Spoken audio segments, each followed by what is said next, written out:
It's that time of year. Beautiful wrapping paper, time with family, pretty lights, which are my favorite, and Christmas music. There was a time I remember quite a few musicians releasing Christmas albums, and early career Taylor Swift was no exception. This album doesn't seem to get talked about very often, and it seems to be something of a rare gem. So rare, in fact, that I only ever found it at Kohl's? Yeah, that's right. I only saw this album for one Christmas season, and only at a Kohl's nearby to where I lived. I'm sure that it was available at other stores too, and in fact, that got me asking the question of where all was this available? Now, if you don't know, Kohl's is an American clothing store, so it seemed incredibly strange to me that there would be a Taylor Swift album for sale there. So I did look this up, and I found out that it was initially a Target exclusive before it was later opened for distribution in following years. So today I have returned during this lovely and festive time of year to make a tier list of this album and include it in the broader Taylor Swift tier list that I've been working on. Since it's been a little while since last I was here, because as a great mathematician said, life finds a way, though I do think that he forgot to mention that it finds a way to be a bitch. So let's have a quick reminder of the rules. I'll be going over this from the perspective of an amateur musician and Christmas enthusiast. For the other videos in this tier list series, I was ranking them based on how often they got replayed every year during my annual Taylor Swift binge. However, this is a Christmas album, so things have to be just a little bit different because you don't play Christmas albums except for Christmas time, right? Right? So this album will be a bit of a special case because it's a Christmas album, and I don't necessarily listen to all Christmas music every year all the time. So these rules are being tweaked just a little bit. A and S have excellent Christmassy vibes and get the occasional replay because I'm not one of those Christmas people. B ranks have some Christmassy aspects and are enjoyable to listen to, but don't quite make the repeat listening list. Anything lower than S, A, or B isn't really that great, and I may have forgotten about it until the making of this video. If you disagree with my ratings, let me know down below. I'd love to hear what other people have to say about this, because again, I don't see this album talked about very often. First up is Last Christmas. This song was originally a Wham song with the lead singer George Michael, and it's a very classic Christmas song, very good. Taylor Swift's version I found to be very interesting. The usage of what sounded like church bells was kind of bizarre, but I think it worked overall, and it was really the only Christmassy instrumentation. Though, on reflection, what is Christmas instrumentation? The guitar was very prominent, and I thought it supported the rest of the song very, very well, and it was a very good way to deliver the hook, which is a really good hook. I'd have to give this one an A rating. Christmas Is When You Were Mine.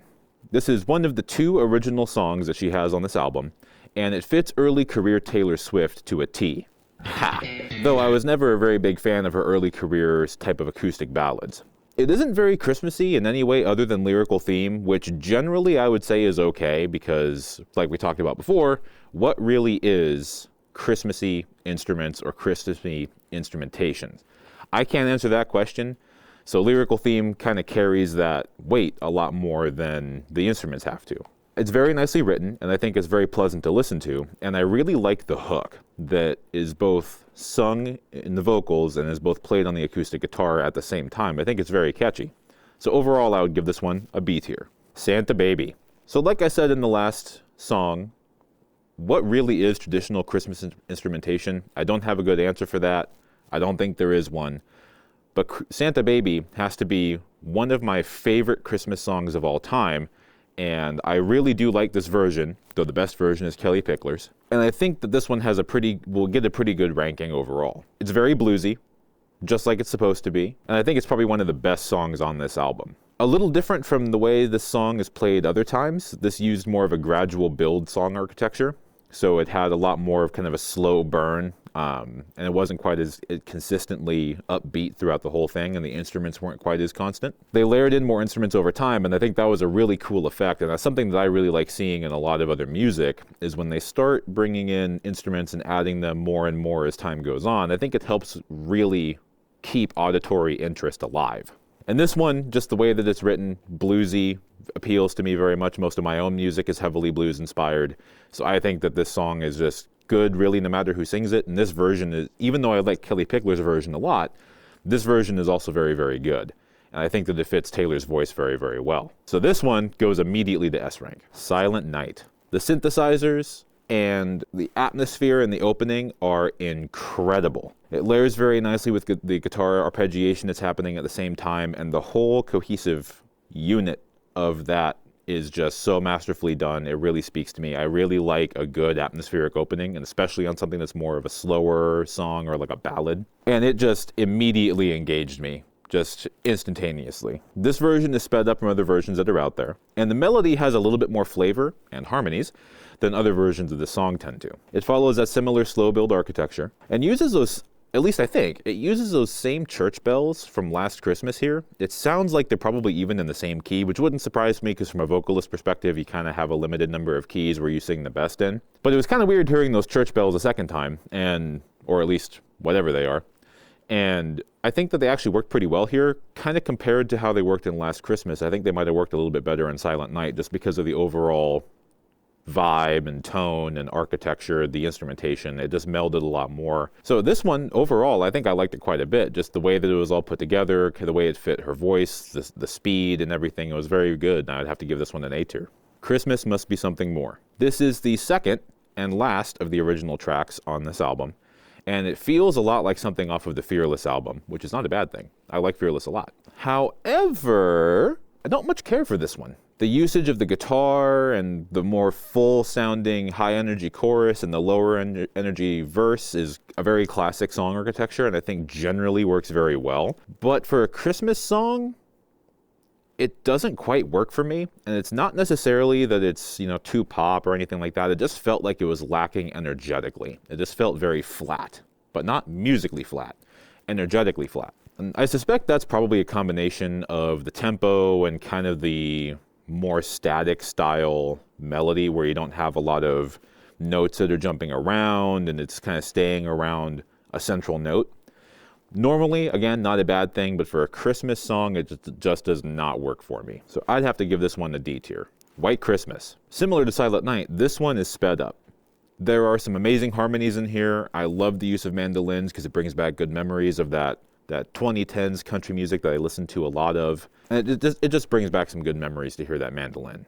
So I was pretty worried about this one because I couldn't remember it from before. It had been a very long time since I'd listened to this particular album. And I sung bass in choir. So Bing Crosby's version of this with the bass vocals is very important to me as a bass vocalist because we don't get much love in the realm of vocals. So I was very afraid that this version was going to be horrible. It was going to be butchered. It was going to be very strange because, again, couldn't remember it. But I did trust that Taylor Swift and her team probably did a very good job writing this one up. I wasn't disappointed. It actually was quite good, and it was a lot better than I was worried it would be. That said, kind of like the last song, it just felt a little bit lacking. I don't have a good way to categorize that this time, because last time I'm saying that it's, melody and whatnot. This time around, it was just flat, energetically flat. I don't understand or don't really know how. I could just feel it. So I'd have to give this one the C tier.